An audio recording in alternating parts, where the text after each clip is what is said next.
Before the apology, before the cameras, before any of it, Lionel dropped his duffel bag on the marble floor of the Hargrove Grand, and the sound echoed like a gunshot in a church. He didn't know it then. He was just tired. 41 years old, still carrying that bag the same way he'd carried it through 3 deployments, 2 knee surgeries, and a divorce that cost him everything except his discipline. The duffel was olive green and worn at the strap where his right hand always gripped it. He'd flown in from Fort Bragg that morning, not as a soldier anymore, but as the keynote speaker for the National Veterans Leadership Symposium. 1,100 attendees, conference rooms booked on 6 floors. His name on the program in letters large enough to read from across a ballroom. He didn't look like what people expected. That was always the problem. Lionel Carver stood 6'1", broad across the shoulders, with the kind of face that had spent too many years in the sun. He wore a plain gray Henley, dark jeans, and boots that had more miles on them than most people's cars. No tie, no blazer. He'd packed those things. He always packed those things. But after 3 connections and a 4-hour delay in Charlotte, he'd stopped caring what the TSA crumpled. The Hargrove Grand was not the kind of hotel that saw men like him walk through the front door without luggage attendants. It was the kind of hotel that had a dress code for its lobby bar and a concierge who could get you theater tickets in 40 minutes, marble floors, a chandelier that probably cost more than the house Lionel grew up in outside of Biloxi, the kind of place where the staff learned very quickly to read people by what they wore. The front desk was to the left. Lionel headed right toward the elevator bank because he'd already checked in online. Room 1408. He'd almost laughed when he saw it. Same number as the King story. And he was not a superstitious man, but he'd taken it as a sign to stay alert. He pressed the elevator button and waited. That was when Harlan Briggs noticed him. Harlan Briggs was the head of security for the Hargrove Grand. 53 years old, 22 years on the job, the last 7 as director. He had a particular way of standing near the concierge desk, shoulders back, hands clasped, eyes moving, that he believed made him look authoritative. What it actually made him look like was a man who had decided a long time ago that his uniform was the most important thing about him. He watched Lionel for 11 seconds before he moved. Later, Harlan would not be able to explain why he moved. He would say instinct. He would say protocol. He would use words like suspicious behavior and failure to approach the front desk, ignoring the fact that Lionel had already checked in, ignoring the fact that the elevator was public, ignoring the fact that at least 4 other guests had done the exact same thing in the past hour without Harlan moving a single muscle. He crossed the lobby in long strides. "Excuse me." Lionel turned. He had the particular stillness of someone who had been woken up in dangerous places enough times that sudden voices did not startle him. "Can I help you?" Lionel said. "I need to see some ID." A pause. The kind of pause that isn't hesitation, it's assessment. Lionel looked at the man, the uniform, the posture, the expression that sat somewhere between authority and something uglier. "I'm a hotel guest," Lionel said. "I understand that, sir." He didn't say it like he understood anything. "I still need to see ID." Lionel reached into his back pocket and produced his wallet slowly, the way you learned to do things when you understood what impatience looked like to certain kinds of people. He slid out his driver's license and held it out. Harlan took it, looked at it longer than he needed to, looked up at Lionel, looked back down. "What's your reason for being at the hotel?" "I'm staying here." "For what purpose?" The lobby was not empty. A woman in a yellow blazer was checking in at the front desk. 2 men in suits were waiting near the bar entrance. A young couple with matching luggage tags stood by the concierge. All of them, in one way or another, had stopped pretending not to watch. "I have a speaking engagement," Lionel said. "What kind of speaking engagement?" Lionel said nothing for a moment. There was a muscle in his jaw that moved once, the way a flag moves in wind. Just enough to show there was tension somewhere, then still again. "Veterans Leadership Symposium. I'm the keynote." Harlan handed the license back. He didn't apologize. He didn't step aside. He stood there, arms folded now, and said, "I'm going to need you to come with me to the security office to verify that." Lionel looked at him.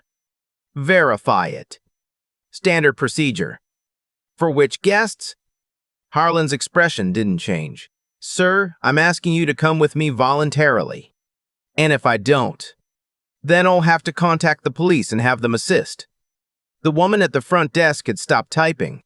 The concierge, a young man named Petit who had been on shift for 4 hours and had never once seen Harlan do this to anyone, was watching with the particular expression of someone who knows something wrong is happening and doesn't yet know what to do about it. Lionel picked up his duffel bag. He could have said 100 things. He had, in his life, been trained to de-escalate situations that involved automatic weapons and people who wanted him dead. He knew, better than most, that the loudest man in a standoff was almost never the most dangerous one. He followed Harlan Briggs to the security office. It was a small room near the back of the lobby, past the business center, behind a door marked Staff Only. There was a desk, 2 chairs, a monitor showing 6 camera feeds, and a second security guard, younger, early 30s, who stood when they walked in with the posture of someone who had not been briefed and was now trying to catch up. Sit down, Harlan said. Lionel stood. Harlan pulled out a clipboard. An actual clipboard, like this, was 1987, and they didn't have computers 6 feet away. He wrote down Lionel's name from the license, wrote down the room number Lionel gave him. Then he picked up the desk phone. I'm calling the front desk to verify, he said. Go ahead, Lionel said. The call lasted 45 seconds. Lionel watched Harlan's face during those 45 seconds.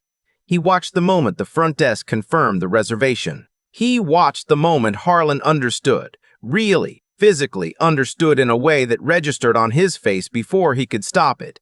That he had made a mistake, a significant one, in the lobby, in front of witnesses. Harlan hung up. Everything checks out, he said.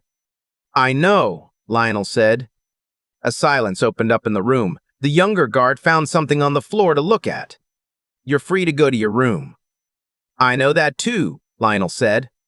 He picked up the duffel. He looked at Harlan Briggs for a moment, not with anger, not with the raised voice that Harlan had probably expected, and maybe even been hoping for. Just looked at him, the way you look at something you want to remember clearly. Then he walked out.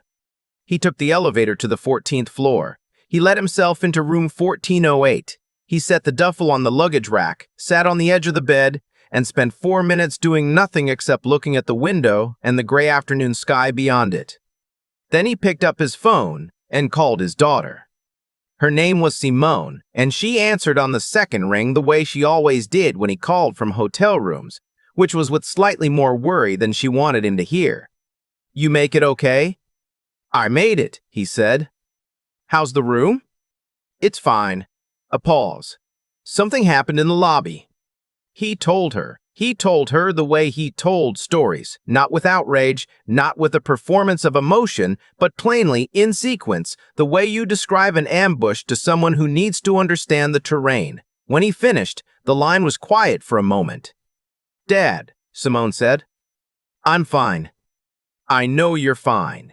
That's not what Dad, you're the keynote speaker. There are going to be 1,100 people in that ballroom tomorrow. I know. And nobody stopped him? The kid at the concierge desk looked like he wanted to. Another silence. What are you going to do? Lionel leaned back against the headboard. Get some sleep. Give a speech tomorrow. That's it? That's it, he said. He slept 8 hours, which was something he'd trained himself to do in places far less comfortable than the Hargrove Grand.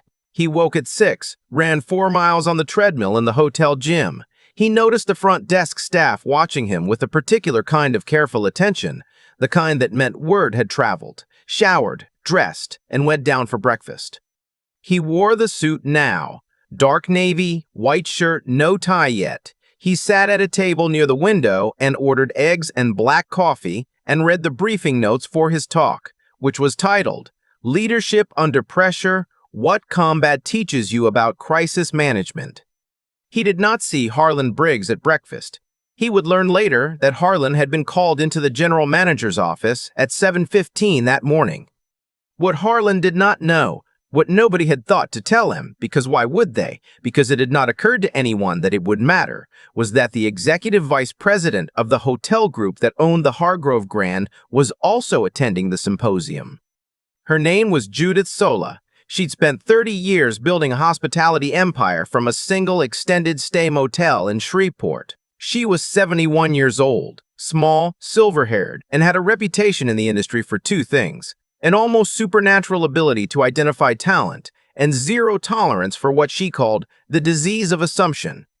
She had arrived the previous evening and checked in without fanfare, the way she always did. She stayed in the standard rooms when she visited properties. She had said in interviews that she could not understand a problem she had never experienced, and she had been walking through the lobby at the moment Harlan Briggs crossed the floor toward Lionel.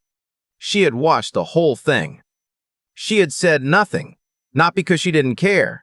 She cared deeply, with the particular fury of someone who had spent her life fighting to be taken seriously in rooms that looked like her, but because she had learned, over 71 years, that intervention in the moment rarely produced the kind of change that lasted.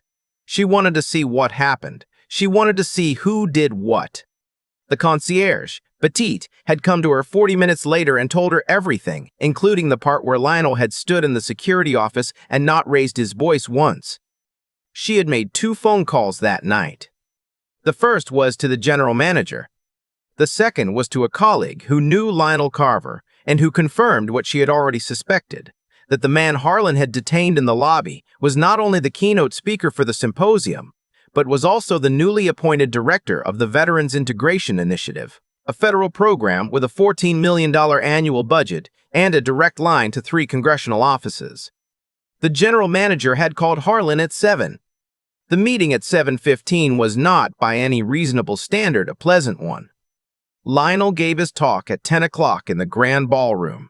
1,140 people, as it turned out. The room was set with round tables and the particular hush of people who had come to listen, not just to be seen listening. He started the way he always started, without notes, without a podium, standing at the edge of the stage with his hands loose at his sides. "I want to tell you about the worst decision I ever watched someone make," he said. "Not in combat, not under fire. In a hotel lobby, yesterday afternoon." The room was very quiet. He told them the story. He told it the same way he told Simone, plainly, in sequence, without performance. He described the sound of his duffel bag hitting the marble. He described Harlan's walk across the lobby. He described the security office, the clipboard, the 45-second phone call. He described sitting on the edge of his bed afterward, looking at the gray sky. "I've been in situations," he said, "where the person across from me had a weapon and genuine intent to use it. I've had to make decisions in those situations that I live with every day. And what I've learned, what I'd like to tell you this morning, is that the most dangerous assumption you can make is not about a hostile target. It's about someone standing in front of you who you've already decided doesn't belong." He paused.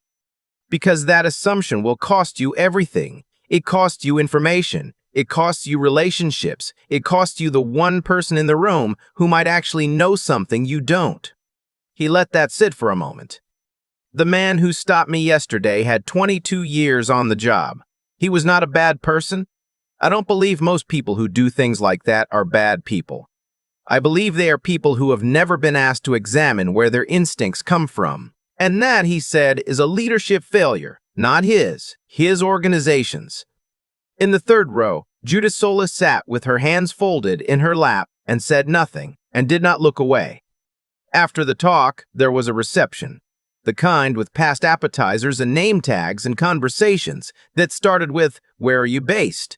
Lionel was approached by a steady stream of people: generals, nonprofit directors, a state senator from Georgia, 3 people who wanted to give him their cards and 2 who wanted photographs. He was in the middle of a conversation about veteran reintegration programs when he felt someone stop beside him with the particular quality of stillness that meant they were waiting, not hovering. He turned. It was Harlan Briggs. He was not in uniform. He was in a collared shirt, dark pants, the clothes of someone who had been told to attend something on short notice and had done the best they could. He looked smaller without the uniform, Not physically, he was the same height, the same build, but in some essential way that had nothing to do with the clothes. "Mr. Carver," he said. Lionel waited. "I wanted to." Harlan stopped. Started again. "I wanted to apologize. In person. I made assumptions yesterday that were wrong, and I treated you in a way that was." He stopped again. "Wrong." He said it like a man who was not accustomed to the specific weight of that word. Lionel looked at him for a moment. "Do you know why you did it?" he asked. Harlan's jaw tightened, not with anger, with the particular discomfort of a question that didn't have a clean answer. "I don't know that I can explain it in a way that—" "I'm not asking you to explain it to me," Lionel said. "I'm asking if you know, for yourself." A pause. "No," Harlan said, "not fully." "Then that's where I'd start," Lionel said. He extended his hand. Harlan shook it, with the kind of grip that comes from relief and shame in equal measure. Lionel excused himself and moved toward the window, where the afternoon light was coming through in long diagonal bars across the carpet. He stood there for a moment, by himself, watching the city outside, the taxis and the pedestrians and the scaffolding on the building across the street. He thought about his daughter's voice on the phone the night before. That's it. He thought about the concierge, Petite, who he'd learned had gone directly to the general manager the previous evening and filed a formal incident report. 26 years old, 4 months on the job, and he had done the thing that the room full of witnesses had not done. There was a talk in there somewhere, Lionel thought. Maybe the next one. He picked up a glass of water from a passing tray and turned back to the room, to the 1,100 people milling around with their name tags and their conversations, and felt, in the specific way he always felt, at the end of something difficult, not quite satisfied but clear. The world was full of Harlan Briggses, people who confused a uniform for a compass, people who had mistaken the authority they were given for the authority they deserved. He had spent his life in organizations that had more than their share of them, and he knew, with the bone-level certainty of someone who had watched it happen over and over, that the only thing that ever changed them, when anything did, was not confrontation, not humiliation, not a viral moment or a news segment. It was being asked by someone who was still willing to look at them, to sit with what they didn't know about themselves. He didn't have any illusions about Harlan Briggs. Some people sat with that question and it changed something. Some people didn't. He had no way of knowing which kind Harlan was, and it wasn't his job to find out. His job, the one he'd flown here to do, the one that had his name on the program and 1,100 chairs in its ballroom, was to say the thing clearly enough that the people in the room who were ready to hear it could carry it somewhere useful. The rest was up to them. That was always the part that required the most faith. Not the combat, not the surgeries, not the years of service in places that never made the news. The part where you said the true thing and then let go of it entirely, let it find whoever it was going to find, and trusted that somewhere in the room, in the city, in the country full of lobbies and uniforms and assumptions made in 11 seconds, something was shifting. Even when you couldn't see it. Even when the evidence was thin. He finished his water, set the glass down on a nearby table, straightened his jacket. And somewhere behind him, in the lobby of the Hargrove Grand, a young concierge named Petit was fielding questions from a guest, walking them through the check-in process, explaining the elevator banks, pointing toward the restaurant, and doing it with the careful attention of someone who had recently been reminded that what you do when no one is watching you is the only version of yourself that actually counts. If you had been in that lobby yesterday, standing near the elevator, watching Harlan cross the floor, what would you have done? I keep coming back to that 45 seconds. The phone call Harlan made to verify what Lionel already knew, that he was exactly where he was supposed to be. 45 seconds on a hotel phone, and a 22-year career started coming apart at the seams. Not because of bad luck, not because the world was unfair to Harlan Briggs, because of a choice he made in 11 seconds that he hadn't examined in 22 years. That's the part that stays with me. There's a version of this story where Lionel raised his voice in that security office, where he demanded to speak to a manager, pulled out his credentials, made Harlan feel every inch of the mistake he was making. A lot of people would say he had every right to do exactly that, and they'd be correct. But Lionel understood something that takes most people a long time to learn, that the loudest response is almost never the most powerful one. He stood quietly in that room. He answered the questions. And when it was over, he asked Harlan the one question that actually mattered. Do you know why you did it? That question requires a kind of integrity most people spend their whole lives avoiding. It's easier to be certain. It's easier to act on the first instinct and build a justification afterward. Harlan had done that for 2 decades, and nobody had asked him to stop. Not his supervisors, not his colleagues, not the institution that handed him a uniform and called it authority. The failure wasn't only his. That's what Lionel said from the stage, and I think he meant it.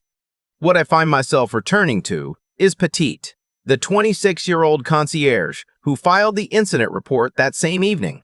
4 months on the job, no seniority, no guarantee that speaking up wouldn't cost him something. And he did it anyway, quietly through the proper channels, because he understood that what you let pass without comment becomes the thing you're responsible for. That's not a small thing. That's actually the hardest thing. To act on what you know is right when the easier option is to find something else to look at. Lionel flew home after the symposium with the same worn duffel bag he carried through 3 deployments. He didn't give any interviews. He didn't post anything. He called his daughter and told her the talk had gone well. That was it. But 1,140 people were in that ballroom, and some of them left carrying a question they hadn't walked in with. Not a slogan, not a lesson with bullet points, just a question. What would I have done? The thing about that question is that it doesn't have a comfortable answer if you're honest. Most of us would have looked away. Most of us would have found a reason why it wasn't our place, our moment, our fight. And that's worth sitting with, not with guilt, but with the kind of clear-eyed honesty that actually changes behavior over time. Lionel didn't ask anything of the people in that lobby. He didn't need their intervention. What he needed, what all of us need in the moments when assumption replaces judgment, is for someone to be paying enough attention to know the difference between a threat and a man carrying a duffel bag to an elevator. That kind of attention is a choice, every single time.